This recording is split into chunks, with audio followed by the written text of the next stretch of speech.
Kecelakaan tunggal terjadi di Jalan Bypass Ngurah Rai, tepatnya di depan S Hardware, Jimbaran Kuta Selatan, Badung, Selasa 21 Desember pagi.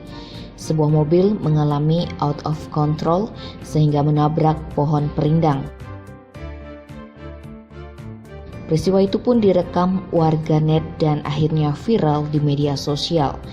Kasih Polresta Denpasar, Ibtu Ketut Sukadi menerangkan kejadian tersebut bermula ketika pengemudi bernama Kadek Reno Joshua menyetir mobil Honda Brio putih dari arah barat menuju timur sekitar pukul 6:10.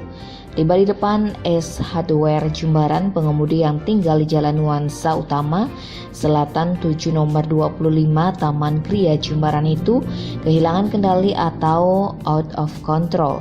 Mobil tersebut oleng dan menabrak pohon perindang di sebelah kiri lalu terhempas ke kanan.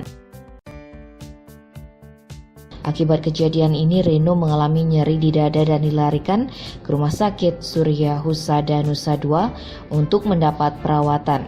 Belum diketahui penyebab pengemudi mengalami OC tersebut. Tim Balhi Express melaporkan.